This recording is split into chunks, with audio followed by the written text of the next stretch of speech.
पिछली क्लास के अंदर भी कि जो प्रोजेक्ट्स हैं basically we have discuss what are the projects. ठीक है, प्रोजेक्ट की डेफिनेशन अगर आपको में से कोई बताना चाहे बेसिकली स्टार्ट करते हैं उसको। What projects, what is project, basically project क्या होता है। ठीक है, प्रोजेक्ट क्या होता है and why it is important to learn about the project and project management. तो सर बताएं, आप कोई फीडबैक आपके माइंड में कुछ आइडियाज हो, एनी रैंडम 4 to 5 इनपुट्स जो भी बताना चाहे, कंट्रीब्यूट करना चाहे।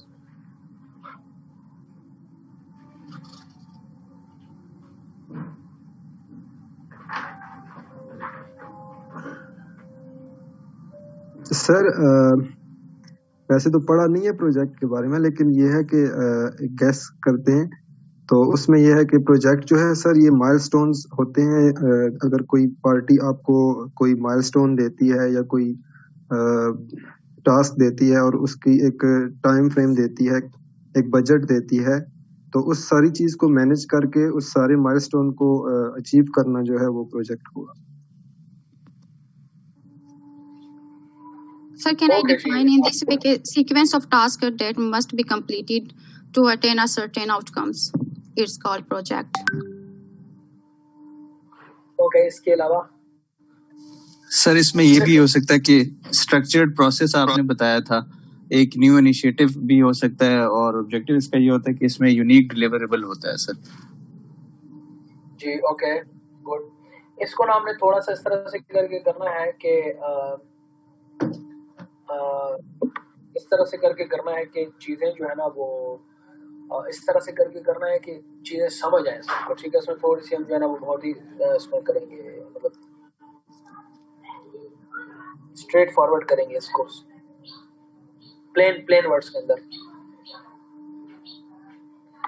ओके जी, any other input? Sir, for costing on the basis of present data. Okay, forecasting on the basis of present, ठीक हो गया। इसके अलावा कोई स्पेसिफिक गोल अचीव करने के लिए कुछ सर्टेन एक्टिविटीज जो परफॉर्म की जाए उसको हम प्रोजेक्ट कहते हैं। सर किसी बिजनेस में इनोवेशन करने के लिए जो होते हैं वो प्रोजेक्ट होते हैं। अच्छा, हम इसको थोड़ा सा डिस्कस करते हैं इसके लिए प्रोडक्ट्स क्या है। देखिए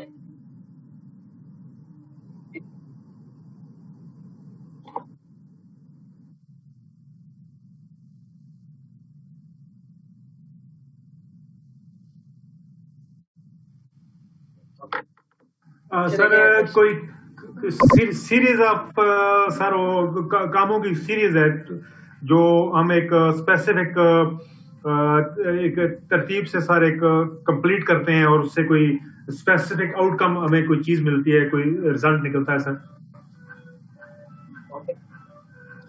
अच्छा, इसमें हम थोड़ा सा जी sir to achieve a particular aim जो हम उसके अंदर स्टेप्स इन्वॉल्व करते हैं जिसमें रिसर्च भी हो सकता है, डिजाइनिंग भी हो सकती है सर, कोलैबोरेशन भी हो सकती है to achieve a certain outcome that. Okay, अच्छा इसकी ना एक थोड़ी सी लिटरल एकेडमिक डेफिनेशंस हैं। उन डेफिनेशंस में जाने से पहले हम इसका थोड़ा सा बैकग्राउंड देखते हैं। ठीक है, देखिए बहुत से जब भी आप in your daily life, even your personal life और even professional life, we are trying to achieve something. हम कुछ ना कुछ करने की कोशिश कर रहे होते हैं, दैट्स रियली बिग थिंग। ठीक है, और उसके लिए उसको अचीव करने के लिए कुछ वक्त दरकार होता है। उस चीज़ को अचीव करने के लिए कुछ यू नीड सम रिसोर्सेज, उस चीज़ को अचीव करने के लिए यू नीड सम बजट।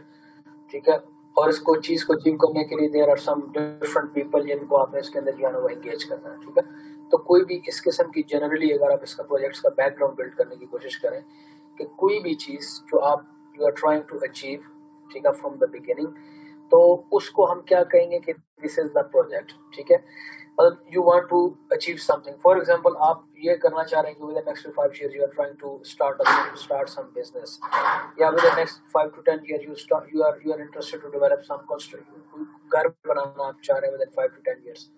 तो ये जितने भी इस किस्म की ऑब्जेक्टिव्स हैं, ये जो गोल्स हैं, इसको हम प्रोजेक्ट्स पॉइंट ऑफ व्यू से, प्रोजेक्ट्स के लेंस से देख सकते हैं। ठीक है, तो ये इसका छोटा सा जो है ना बैकग्राउंड है। हर मतलब चाहे वो आपके पर्सनल गोल्स हैं, चाहे आपके वो प्रोफेशनल गोल्स हैं, चाहे वो आपके लाइक अदर देन दिस कोई नॉन फॉर प्रॉफिट गोल्स हैं, ठीक है। तो जो भी गोल्स हैं वो उसको जो है ना आप एक प्रोजेक्ट पॉइंट ऑफ व्यू से ले सकते हैं, ठीक है। It's project can be defined as something a coordinated effort which results in unique outcome, ठीक है। A coordinated effort which results in unique outcome, ठीक है। ये इसका थोड़ा सा बैकग्राउंड है। अगर आप थोड़ी सी इसकी एकेडमिक डेफिनेशन के अंदर चले जाएं तो project is temporary endeavor, okay, which is done to deliver unique outcome, unique outcome, ठीक है। आप इसके अंदर जो है ना हमने कुछ चीजें जो है ना वो लिखी है। एक तो सबसे पहले ये कि एक टेम्पररी एंडेवर, इसलिए ये व्हाइट बोर्ड आपको शो हो रहा है कि नहीं हो रहा? जी सर हो रहा है सर हो रहा है। एक हमने इसके अंदर बात की नहीं हो रहा सर, ठीक है। आप वो अपनी स्क्रीन वगैरह शिफ्ट करें, मैंने यहाँ से शेयर किया, ठीक है। एक तो एक टेम्पररी एंडेवर है। टेम्पररी एंडेवर का क्या मतलब ये है कि इसका कोई ना कोई टाइम होगा, ठीक है, may be 1 year 2 year 3 year, ठीक है। टाइम बाउंड, स्पेसिफिक टाइम में अगर आप कुछ स्पेसिफिक आउटकम जो है ना वो करना चाह रहे हैं। यूनिक आउटकम का मतलब है कि चीज रेपिटेशन के अंदर नहीं होनी चाहिए, there should be something new, ठीक है, कोई नई चीज होनी चाहिए, ठीक है। तो project is an temporary endeavour which is done to deliver a unique outcome, ठीक है। यूनिक आउटकम को जो है वो डिलीवर करने के लिए जो किया जाता है उसको हम प्रोजेक्ट बोलते हैं, ठीक है। This is the definition of the project. जी खुरम भाई आपको क्वेश्चन है?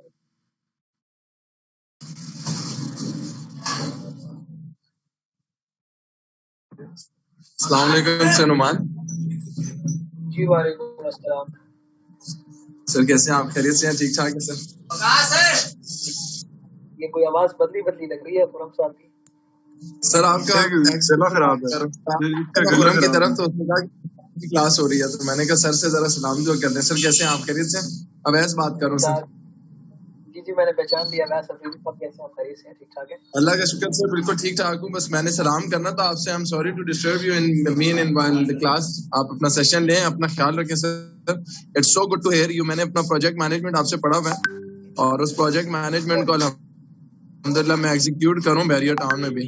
सो रिकॉल होगी सारी memory. So I am just taking your class as well. इसके साथ बैठा हूँ। So I just wanted to say hi to you and good luck for your future sir. Mashallah, you are a blessed teacher.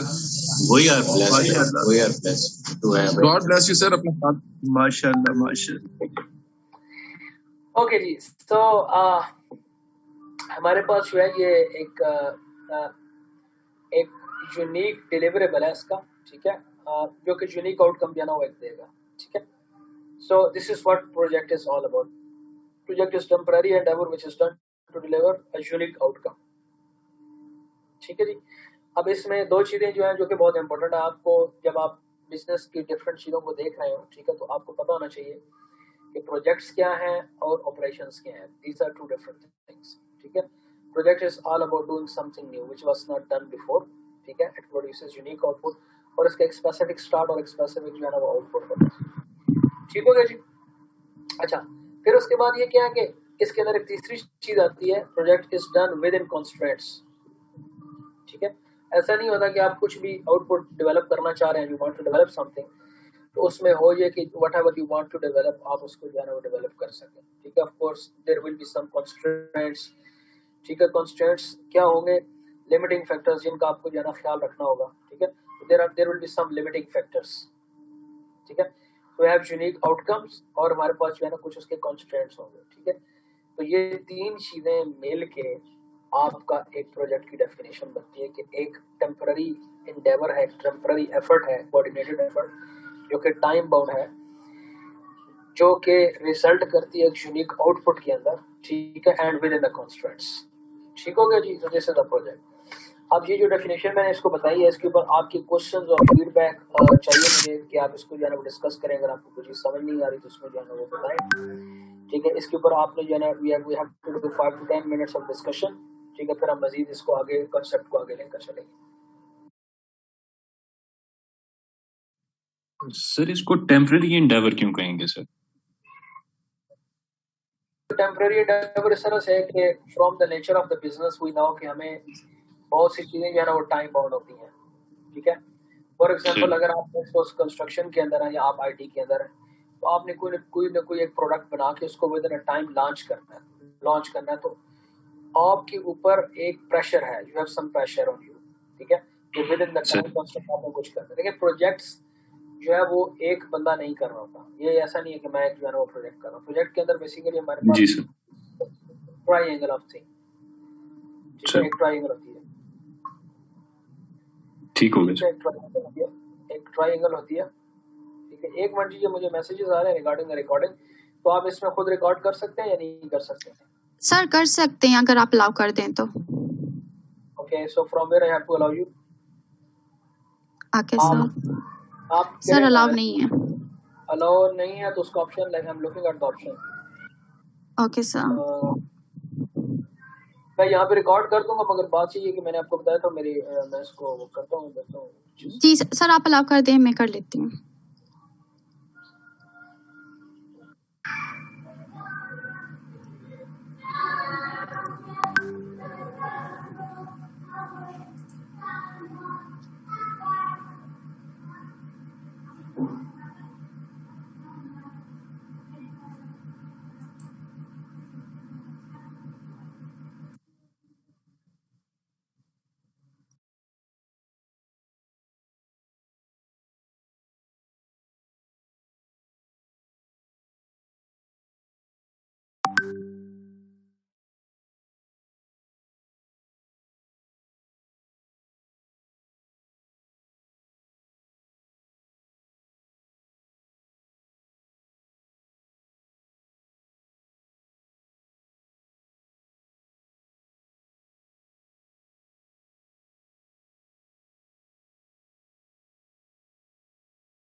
जहाँ पे आपके पास option आ रहा है recording का, ये option for recording? No sir. Because in manage participants के अंदर जाके इसको कुछ करना है। सर आप एक बंदे जी को सर वहाँ allow पे करें। स्पेसिफिक एक बंदे को अलाउ कर सकते हैं with in name. Sir CR को अलाउ कर दें।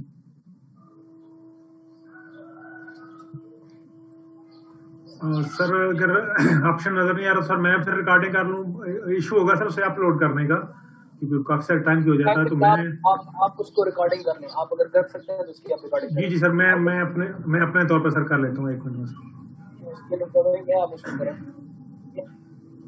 बाकी इसमें मैं देख रहा था एक ऑप्शन होता है गिविंग प्रिविलेजेस टू समवन, वो उसके अंदर ऑप्शन है कहीं पे।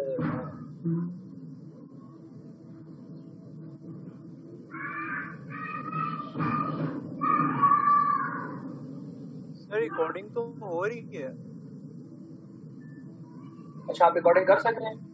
नहीं सर, वो ऊपर ऑप्शन आया था वो गायब हो गया।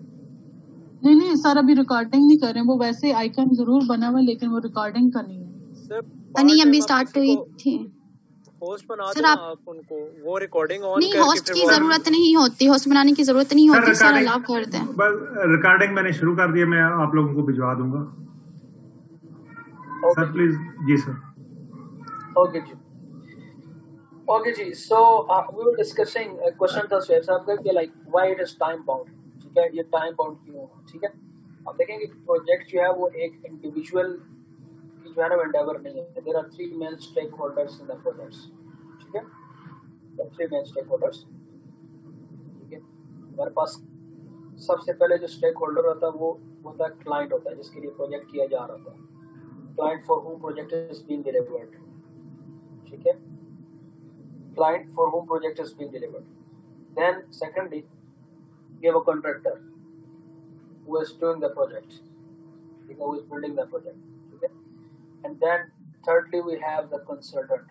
The consultant basically, जिस तरह से आपने देखा होगा PMC, project management consultant और engineering consultant. ठीक है?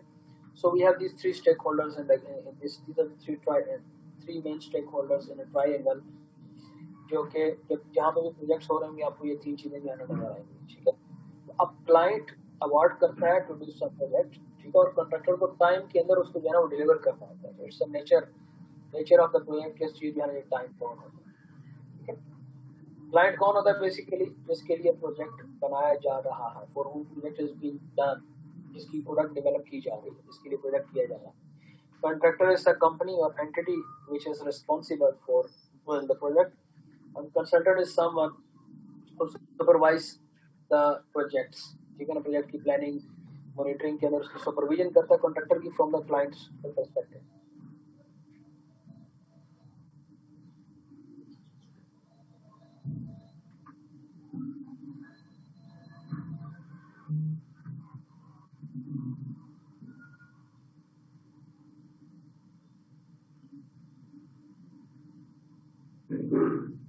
जी सर, भाई क्लियर है? जी सर. Yes, sir. जी सर. जी सर. जी सर, क्लियर है. ओके जी, तो इसलिए हमारे पास जो है ना, like project is a temporary endeavour which produces unique deliverable. ठीक है, and it always produces unique deliverable and within constants.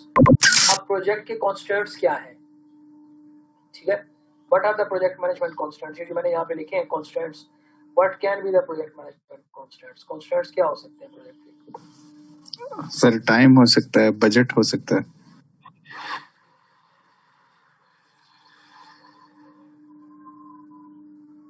Time हो सकता है, बजट हो सकता है, और एलोकेशन रिसोर्सेज हो सकते हैं सर.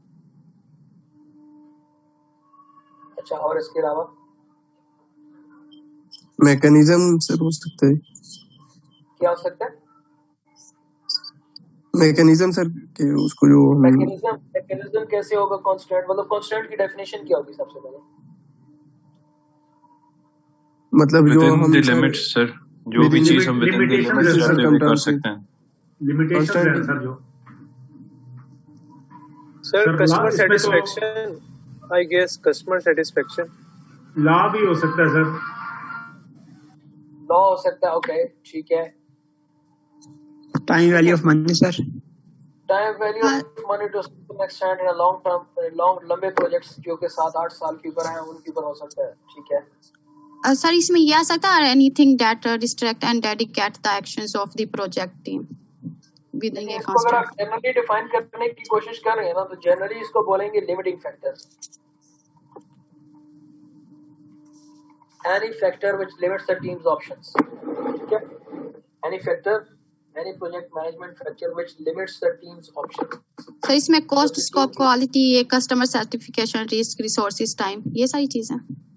जी ये चीजें. ठीक है ना, anything which is the limiting factor. ठीक है, जो कि आपके ऑप्शंस को लिमिट कर रहा है. ठीक है, तो कॉन्स्टेंट्स क्या हुए प्रोजेक्ट पॉइंट ऑफ व्यू से? सबसे बड़ा जो कॉन्स्टेंट होता है, ठीक है, आप उसको कह सकते हैं आपका जो प्रोजेक्ट का जो स्कोप है, ठीक है, वो एक लिमिटिंग, वो एक कॉन्स्टेंट है. अब स्कोप क्या होता है प्रोजेक्ट का?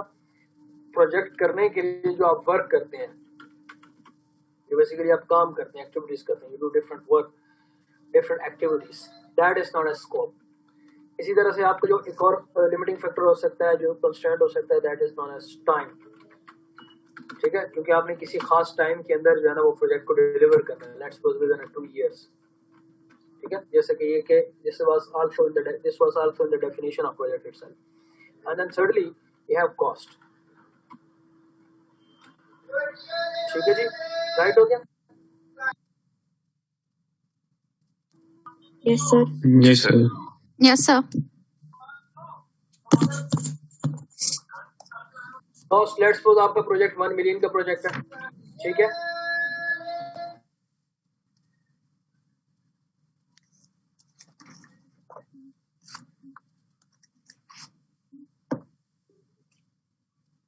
सर एक्सक्यूज मी बताएं बताएं हम लिस्ट। सर, अगर हम ना मतलब किसी के लिए प्रोजेक्ट कर रहे हैं तो उसमें हम उसके साथ टर्म्स एंड कंडीशंस करेंगे तो वो भी उस कंस्ट्रेंट्स में नहीं आएंगी। वो जो टर्म्स एंड कंडीशंस होती हैं वो कॉन्ट्रैक्ट होता है बेसिकली, तो कॉन्ट्रैक्ट, दैट्स अ कॉन्ट्रैक्ट, ठीक है। सर तो वो भी आपके लिमिटिंग फैक्टर होंगे ना, क्योंकि उन टर्म्स एंड कंडीशन के अंदर हम बाउंड होते हैं ना कि हमने जो काम करना है। If I am not wrong, वही आपकी लिमिटिंग फैक्टर है ना, मतलब आप उससे बाहर नहीं जा सकते, आपको उसी के अंदर रन करना है काम, ठीक है। उसको आप कॉन्स्टेंट कह रहे हैं या टर्म्स एंड कंडीशन, यानी कॉन्ट्रैक्ट की, उसको हम बोलते हैं प्रोजेक्ट मैनेजमेंट में कॉन्ट्रैक्ट की जो है ना रेगुलेशन या ऑब्लिगेशन होती है। जो टर्म्स एंड कंडीशन होती है वो होती भी स्कोप, टाइम और कॉस्ट के मुताबिक ही है ना, कि जो है ना इतनी जो है ना हमारी कॉस्ट होनी चाहिए, इससे बढ़नी नहीं चाहिए, इतनी टाइम में हमने करना है, इतना जो है ना इसका स्कोप है। तो टर्म एंड कंडीशन बेसिकली वही चीजें तो होती हैं। सर ये कह सकते हैं कि टर्म्स एंड कंडीशन ये कस्टमर सेटिस्फिकेशन के लिए भी बनाई जाती है ना, तो ये आ सकता है इसमें ये सारी चीजें आ जाएंगी। देखिए आप जो टर्म्स एंड कंडीशंस बनाएंगे ना, ठीक है, you will be doing that terms and conditions in order to deliver the customer satisfaction, ठीक है। तो आपके जो कस्टमर सेटिस्फेक्शन है, जो क्वालिटी है, मैं जो नेक्स्ट लिखने लगा हूँ कस्टमर सेटिस्फेक्शन, वो बिल्कुल प्रोजेक्ट का कांस्टेंट हो। हाँ सर, इसमें गवर्नमेंट पॉलिसीज भी आ सकती हैं।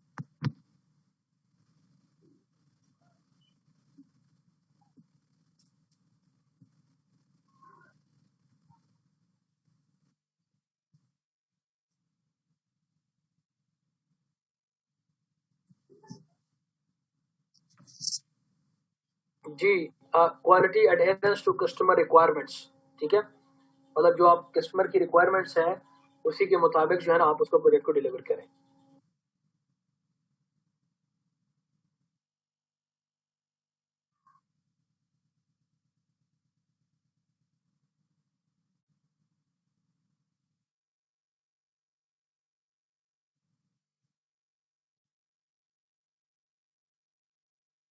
राइट जी, तो ये आपके सारे कंस्ट्रेंट्स हैं। स्कोप, प्रोजेक्ट का जो स्कोप है ये आपको कंस्ट्रेंट हो गया, आपका जो प्रोजेक्ट का टाइम है वो आपका स्कोप हो गया, देन जो आपका जो कॉस्ट है वो आपका एक कंस्ट्रेंट है, इसी तरह से आपकी जो क्वालिटी है वो जो है वो स्कोप है।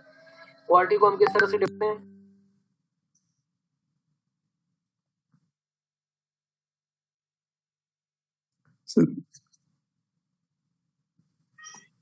अगर सर आपकी आवाज लैग हो रही कंस्ट्रक्शन थी, से रिलेटेड आवाज प्रोजेक्ट नहीं आ में रही मटेरियल वगैरह कौन सा यूज होगा, रेशो क्या होगी, वो तो सर डिपेंड करता है ना कि आप कौन सा प्रोजेक्ट कर रहे हैं।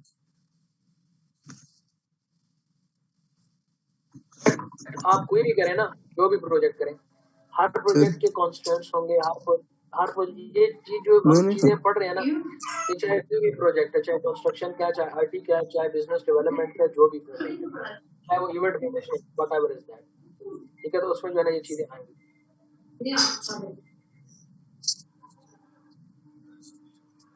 सर आई गेस क्वालिटी ये होगा, सर आई गेस क्वालिटी ये होगा कि हम प्रोजेक्ट में फ्लेक्सिबिलिटी प्रोवाइड करें, मतलब time to time changing sir new items add करके देंगे। ओके, सर मतलब तो ये है कि आउटकम जो उस प्रोजेक्ट का जो आउटकम होता है वो जो रिक्वायर्ड होता है उसी के मुताबिक हो।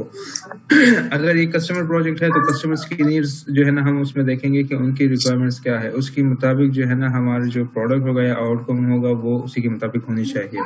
अगर कस्टमर रिलेटेड नहीं है, हमारे जो है ना इंटरनल ऑर्गेनाइजेशन के हैं, तो जो उससे हमने रिक्वायर्ड जो एम है, जो टारगेट्स हमने रखे हुए हैं, उसी के मुताबिक हम उसके आउटकम को लेके आए तो वो क्वालिटी होगी। बिल्कुल सही आप बता रहे हैं। जिस तरह से ये ऊपर मैंने एक ट्रायंगल बनाई है, ठीक है, इसमें कॉन्ट्रैक्टर जो है वो क्लाइंट के लिए प्रोजेक्ट कर रहा है, तो क्लाइंट की कुछ ना कुछ रिक्वायरमेंट्स होंगी कि प्रोजेक्ट कैसे बिल्ड करना है। फॉर एग्जांपल एक घर बनवाया जा रहा है, एक बिल्डिंग बनवाई जा रही है, रोड्स बनवाए जा रहे हैं, ठीक है, तो जो क्लाइंट की रिक्वायरमेंट है उनकी रिक्वायरमेंट्स को मीट करना बेसिकली क्वालिटी है, ठीक है ना। क्वालिटी को हम कहते हैं एडहेरेंस टू कस्टमर रिक्वायरमेंट्स, जो कस्टमर ने मांगा है आपने वही बिल्ड करके देना है, that is quality. Okay sir. Sir इसमें inspections, measurement and testing, verifying that the project outcomes meet ये acceptance and criteria defined during quality, यही आता है क्वालिटी में? क्वालिटी में आपकी जो, अगर देखें ना, आपने ये देखना है कि क्वालिटी आप किस लेंस से देख रहे हैं। क्लाइंट की पॉइंट ऑफ व्यू से क्वालिटी ये है कि क्लाइंट ने, फॉर एग्जांपल जिस तरह से आपने बताया था कि आप सॉफ्टवेयर डेवलप कर रही हैं, कोई एप्लीकेशन बना रही हैं, ठीक है, तो अब आपके जो क्लाइंट्स हैं ना, जो आपके क्लाइंट्स हैं, वो आपके जो एंड यूजर कस्टमर्स हैं ना, वो है, ठीक है। तो आपने बेस्ड ऑन देयर फीडबैक या अपनी प्लानिंग के मुताबिक ये देखना है कि आपने उनकी रिक्वायरमेंट्स को, ज़रूरतों को कैसे फुलफिल करना है। अगर तो आप उनकी रिक्वायरमेंट्स को फुलफिल कर रही हैं, आपने एक ऐसी प्रोडक्ट डेवलप की जो कि which can be used to satisfy the customer, ठीक है, तो it means you are delivering quality. If you are not, अगर आप कोई प्रोडक्ट बना भी रहे हैं मगर उसके अंदर कस्टमर की रिक्वायरमेंट्स का ख्याल नहीं रखा जा रहा, आपने प्रोडक्ट तो बना दी मगर आपने क्वालिटी डिलीवर नहीं की। Quality is all about fulfilling the customer requirements. Sir standard of the material used in the project, जी दोबारा बताइए। Standard of the material used in the project, ये कह सकते हैं? स्टैंडर्ड किस किस्म का स्टैंडर्ड?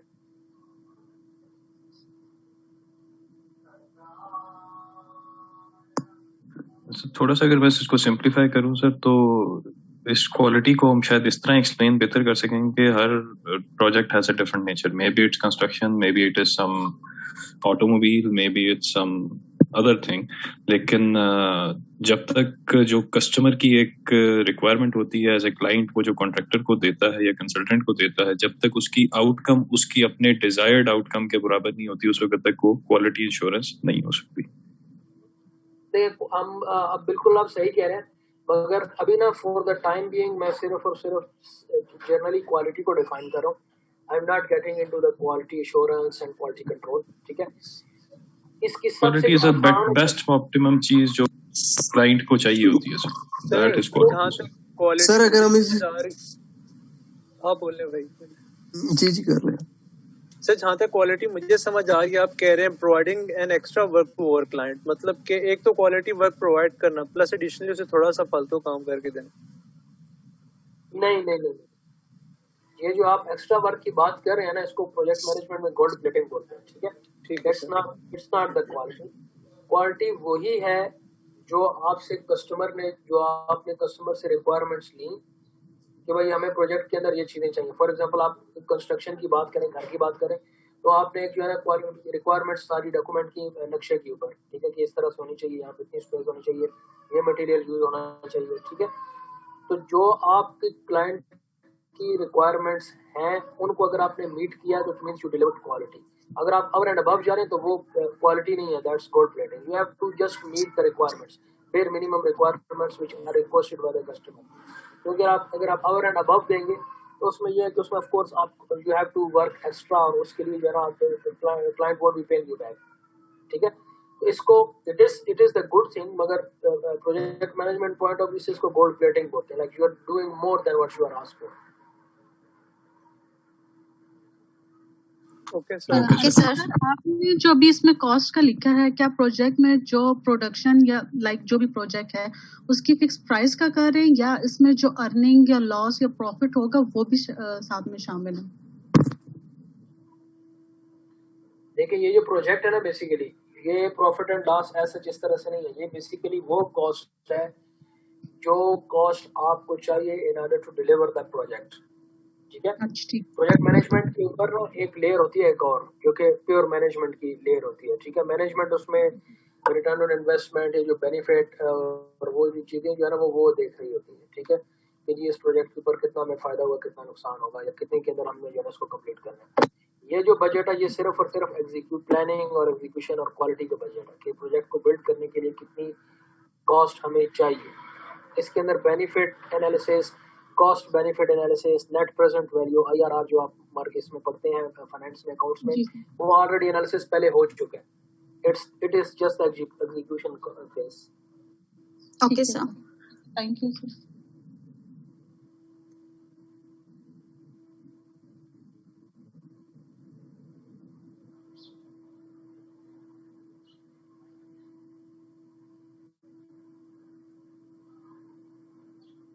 जी इसमें मजीद फर्दर ब्रेनस्टॉर्मिंग होनी चाहिए जी, डिस्कशन एंड क्वेश्चंस।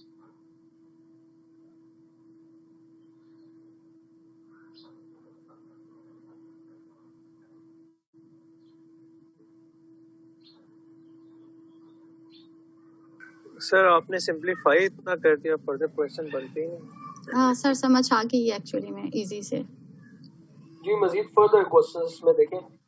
अच्छा आपने ना इसके जी सर कॉस्ट जो है मींस के जो बजट होता है तो ये सर बढ़ भी सकता है ना। फॉर एग्जांपल अगर कोई कोई ऐसा इशू हो जाता है या कोई ऐसी डिमांड्स अगर बढ़ जाती हैं तो फिर बजट भी साथ बढ़ जाता है ना, बढ़ सकता है ना। मतलब ये क्वेश्चन ये है कि बढ़ सकता है बजट, इसमें कमी बेशी हो सकती है। आपने बहुत अच्छा क्वेश्चन किया है कि बजट बढ़ सकता है या नहीं बढ़ सकता। ठीक है, हम आगे when we will be in the next subsequent classes हम उसके अंदर एक बेसलाइंस का कॉन्सेप्ट पढ़ेंगे। ठीक है, बेसलाइंस का कि एक जो चीज स्कोप जब फिक्स हो जाता है ना कि आपने यही काम करना है, ठीक है, तो उसके अगेंस्ट उसका टाइम और कॉस्ट भी फिक्स हो जाता है। ठीक है, तो अगर तो आपने वही स्कोप डिलीवर करना है तो वो उसी एग्रीड कॉस्ट और एग्रीड टाइम के अंदर आपने जाना उसको डिलीवर करना होता है। आप उसको मजीद एक्सटेंड नहीं कर सकते, आप उसको मजीद फर्दर जो है ना वो लेकर नहीं जा सकते। ठीक है, हाँ अगर स्कोप ऐड होता है या डिलीट होता है इन दैट केस तो पूरा अप्रूवल का एक प्रोसेस होता है कि क्या जो नया स्कोप हम प्रोजेक्ट के अंदर ऐड करेंगे या नहीं करेंगे तो उसके अकॉर्डिंगली जो है ना वो कॉस्ट उसकी चेंज होती है। But once it's scope is fix तो उसके अगेंस्ट जो है ना आप कॉस्ट के अंदर फ्लक्चुएशन नहीं कर सकते। लेकिन प्रैक्टिकली आप वही करेंगे जो कि कंपनी की पॉलिसी होगी, जिस तरह से कंपनी का स्ट्रक्चर होगा। लेकिन चीज़ होती है वो आप पढ़ रहे होते हैं क्योंकि ये आपकी जनरल कॉन्सेप्ट है। एक वो चीज़ है जो कि आपका प्रैक्टिकल वर्क है। ठीक है, तो प्रैक्टिकल काम में और थ्योरी में काफ़ी फ़र्क होता है। ठीक है, तो आपने जब इस चीज़ को पढ़ना है हम इसको बहुत प्रैक्टिकल ओरिएंटेशन से पढ़ रहे होते हैं कि आप ये कॉन्सेप्ट अंडरस्टैंड करें and based on the requirements of the company what's required in the company you have to tailor it. आपने इसको एडजस्ट करना होता है, चेंज करना होता है। It is not these are not fixed rules, but these are just concepts that you can later use in order to fit the company's requirements.